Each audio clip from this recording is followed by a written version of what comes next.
If you're trying to start content creation in 2025, but you work a full-time job, I'm here to tell you that you do not necessarily have to sacrifice one for the other. And I'll explain why with my own insights and my own experience. So I started doing content creation on the side. I've taken it more seriously back in August of 2023. I do automotive photography, so I was just showing behind the scenes POV footage of me taking pictures of my car, my family's cars, my friends' cars, etc. I started off with 390 followers, and within the first week, I grew to, I want to say, a little over 600, 700. Fast forward to today, I have over 149,000 followers.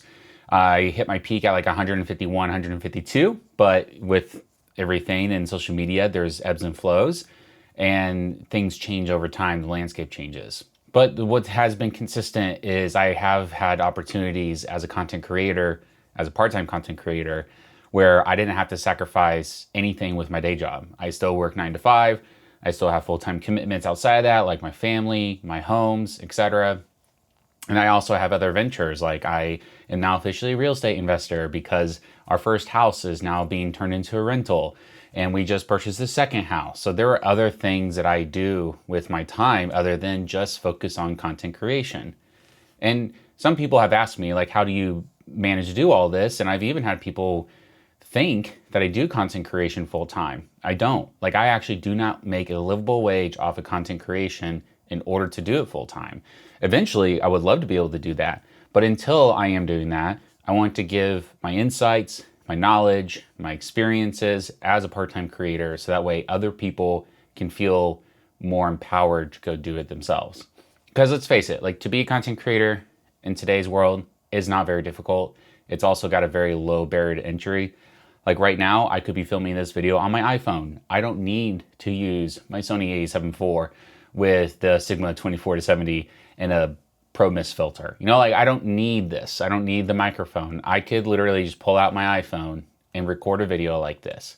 Because what really matters as a content creator, which this can be a different conversation for a different video, is the subject matter that you have in the video and the real life experiences.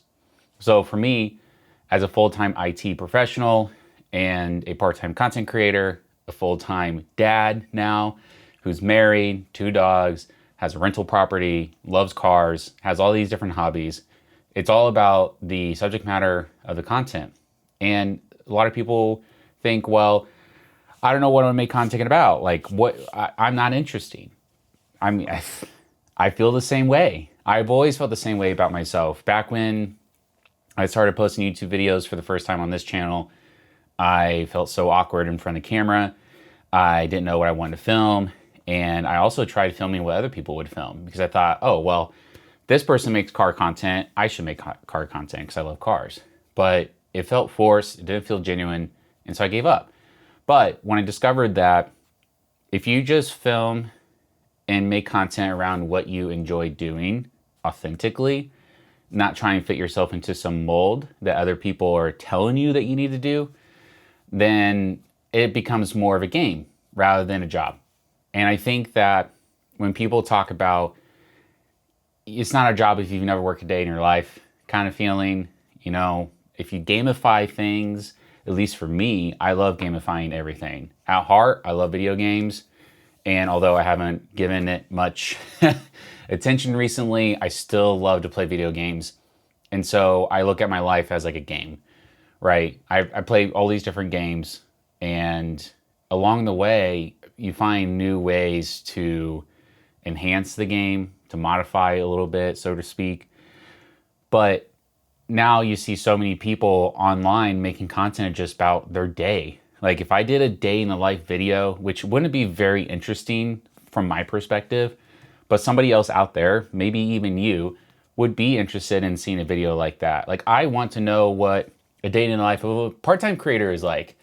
You know, like, if you'd be interested in that, please let me know, because that'd be great. Like, if you love to see how I manage my day as a part-time creator and a full-time worker and a dad and a husband and a real estate investor, please let me know.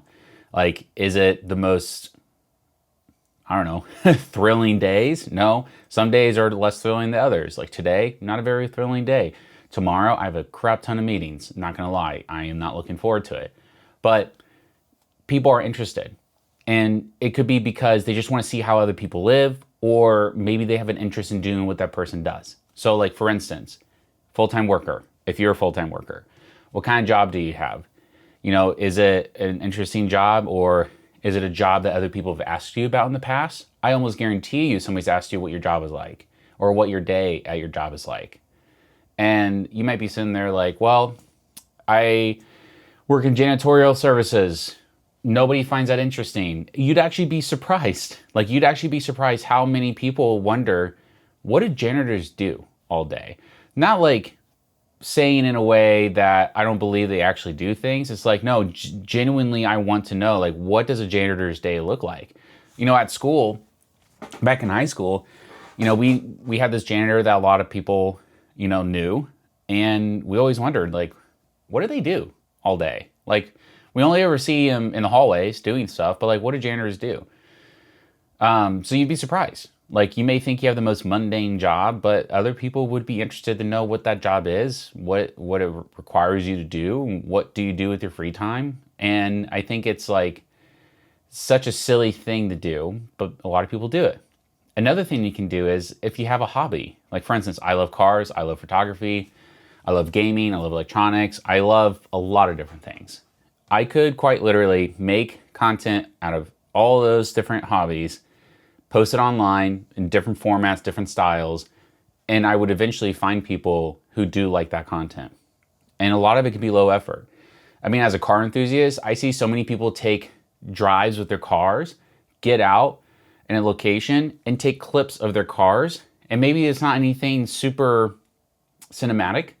Maybe it's just some text on screen or some caption or some trending thing that they're doing with just videos of their car from their phone. Like, very low effort, very low friction.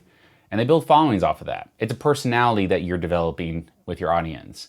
And then in that personality, there's a lot of different interests that you have. And you're gonna find people who have similar interests. It's just like making friends, but online.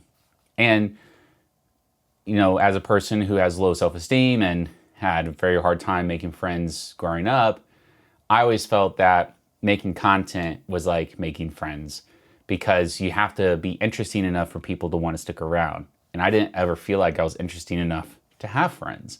So it kind of tied in together. But once you overcome that, once you start making content about things that you are truly passionate about, it's very easy for people to see that you are passionate about it. It's very easy for people to see that you're just reading straight from a script or you're bullshitting them. And let's be honest, I hate scripts. I use them in some of my videos, and I know that I use them in some of my videos because of the way that I talk to camera. Right now, I'm not using a script. I'm just going off the cuff because I typically talk like this to myself whenever I'm in the car, or if I'm here in my office, just kind of ranting. But this is not a problem that I'm very familiar with as far as like who wants to make content, but they feel like they can't because they work a full-time job. So I'm hoping that this video specifically reaches that audience and lets you know that, listen, you can make content on anything. You can use any camera. You can use your phone. If you've got a camera you haven't picked up in a long time, use your camera. If you have a hobby, if you like running, I like running. That's a new thing I picked up in the last year. If you like hiking, I love hiking. I love camping. If you just like anything that's remotely interesting, just make content around it. I mean, crap, I've seen somebody, I can't remember what it was through. I've seen somebody make videos on knitting. Like an older lady making videos about knitting and makes a killing off of it. You know, like, it's just what separates you from other people is actually doing it. And me right now sitting here doing this is just a thought I had like more than 10 minutes ago. And I'm going to do my best to not edit this at all. Like, I'm going to just throw it straight up on YouTube. I'm not even going to edit out my ums and uhs. I'm not going to edit out my gaps in talking because I'm really trying hard not to have any gaps in talking. But when you talk to camera or when you talk about your passions like you're talking to a friend, that is typically what makes it easier. And so that's what I've learned. The other thing is too is I sometimes go off topic. I go on these tangents. So this whole video is supposed to be like, how do I do this part-time? Film yourself working. I'm sitting at my desk right now that I work at every single day. If I want to do some nice cinematic B-roll, I'll set my camera up in different angles all around this room. And I'll just get different angles that are artistic. Like this is a zooming lens. Like I'm at 24 millimeter. Hello. You're going to see my facial hair grow. This is a 70 millimeter. So like I could literally set this camera up in any part of my room and I can film interesting angles. Now I do film all my B-roll currently in 9x16 because I post mostly on short form content, but I do have some B-roll that if I do, maybe I do actually want to do a little bit of editing on this. If I do throw it up, you'll see it. If not, it'll be a different video. But I can do all that in these four walls. You know, if you are a person who is out and about all day, there is a creator I found a while back who is a videographer and he does freelance work for local businesses. And he literally made a series, Come to Work With Me. And I tell you what, from the very beginning, from when the first time I saw that video that I fell upon, I was like, this is an amazing idea. Because this guy literally just brings a camera with him and he just films himself doing his job. Now, granted, he's doing something that involves filming. It makes sense. You may be a lawyer who just can't take their camera into a courtroom to show the behind the scenes of a trial or something. But there's creative ways that you can showcase what you do throughout your entire day, what your job's all about. People do it all the time. So there's absolutely no reason for you to not do it. Also, think about it. When you're at work, you're consuming content, right? If you're able to consume content at work, you're able to make content.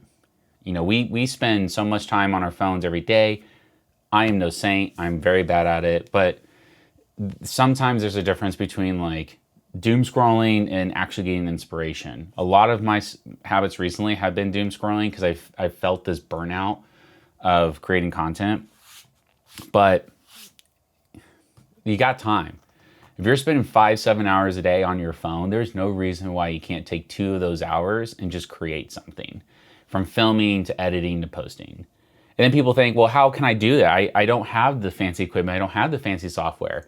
Film on your phone, use CapCut for free, and post it. If you don't like CapCut, there's Premiere Rush, which is an Adobe product. If you rather do stuff on the computer, there are softwares you can use for free on the computer, like DaVinci Resolve. They have a free version, which is fantastic. You can use CapCut on the desktop.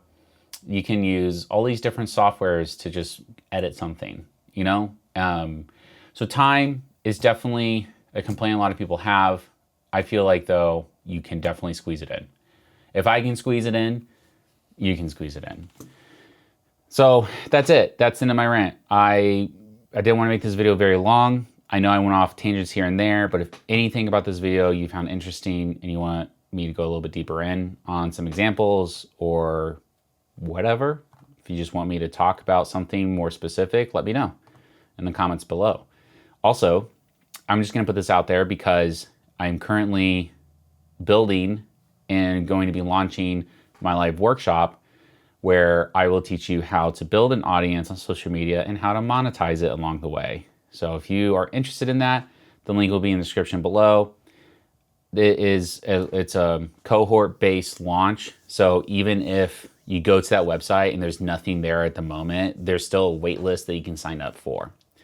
So you'll at least still be signed up for the next one if you're interested. But that's something I'm trying to start up. I want to help other people get into content creation, build an audience, monetize it, build themselves a stream of income to supplement their day jobs or maybe even replace it. So this is just part of me helping people understand, like, you can do this with a full-time job. Is it easy? No. But if you're interested in learning more about it, let me know in the comments below. Also feel free to sign up for the waitlist for the live workshop. And I'll see you next time.